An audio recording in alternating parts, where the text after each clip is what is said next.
vegan tzatziki made creamy from tofu. Dairy-free yogurt can vary widely in taste and texture, so make this quick tofu tzatziki for more consistent and delicious results. Hi, I'm Catherine. Bryan's behind the camera, and in our last video, we showed you how to make a great tofu shaved meat from previously frozen tofu, and we served it on a vegan gyro. And for that gyro, I made a dairy-free tzatziki, and I promised you a video showing you more in depth why I choose to make this tzatziki with tofu instead of the traditional yogurt. You can absolutely grab your favorite unsweetened dairy-free yogurt to make this tzatziki. But if you're like me and you've had a bit of a hard time finding an unsweetened dairy-free yogurt that you like, then you can pick up a package of soft or silken tofu. I found that depending on what kind of milk a vegan yogurt is made from, the texture can be pretty different. They can be a little watery sometimes, or they're nice and thick, but maybe they taste too much like coconut in that case. So I have found that using soft or silken tofu to make that creaminess provides a much more consistent result. To make this delicious tofu tzatziki, we'll start with the cucumber. I like using English cucumber for tzatziki because it's seedless, and I use about 1/3 of this cucumber, or 170 grams grated. Wash your cucumber well and pat it dry, then grate it with a box grater. I'll interrupt making this to tell you that I just weighed the grated cucumber to double check how much it was, and it was about 110 grams. Previously, I said 170 grams, or 1/3 of an English cucumber. So maybe the first time I made this and weighed the cucumber, it was a really big cucumber. So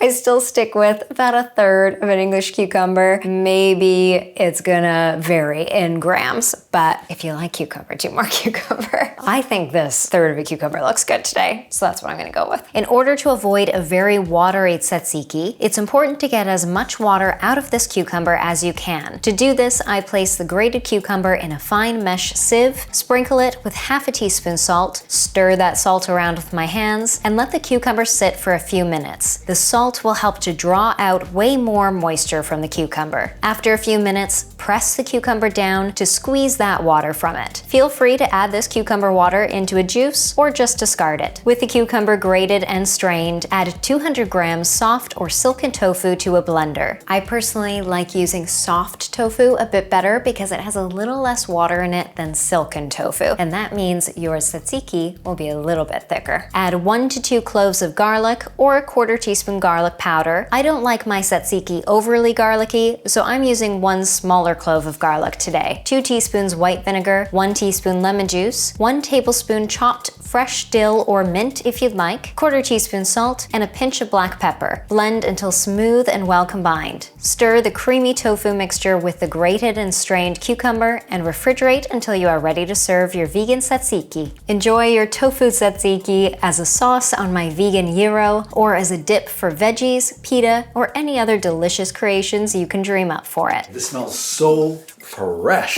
It smells like a garden in here. This is great. Can I? I knew, yes. I figured you'd want the pita. Oh, I'm loving this. Not too tofu-y? No. I think after you make it, when you stir the cucumber in, just give everything a taste. And if you want it a little more tangy, then add more tang. If you want a bit more salt, add more salt. This is a great one to adjust on the fly. It's super easy. Yeah, and if you refrigerate this before you eat it as well, then all the flavors have a bit more time to kind of meld together in the fridge, and the tofu will also firm up a little bit more as well. So it's a good idea to make it a little bit before you want to serve it. I'm not double dipping. I broke this off. We're married. You can double dip. This is so good. I think we're going to be making this a lot this summer. This feels like a great summer party. We don't usually make, usually we have like a hummus or some other sort of dip, but this is a great summery dip. Maybe some like, do you dip skewers in tzatziki sometimes? I think so. Tzatziki? Tzatziki. Comment. I always say tzatziki. What did I say when we're gonna get some comments. Yeah. And we've been trying to say tzatziki and not tzatziki. Other than being full of protein, which the yogurt would as well, and this isn't fermented, but you still get a lot of good stuff in here. The other benefit to the tofu is that it's the thriftiest option out of all of the ingredients you could use. So this recipe makes 250 grams roughly of tzatziki, and costs me $1.80. So just the tofu for this recipe costs me $1.10. If I were to make this with a vegan yogurt, the yogurt would cost me $1.80. And if I were to make this with a traditional Greek yogurt, that yogurt would cost me about $1.60. So amazing. Yeah, saving a few cents. Super easy. And it's delicious. So a little behind the scenes fact here. We actually haven't shot the Euro yet, so I'm gonna stop eating. I was just gonna say, you kind of gotta make sure you leave. Movie magic. We'll see you next week for the risotto. Make some tzatziki. You're still eating it. Because it's so good. I love you. I love you too.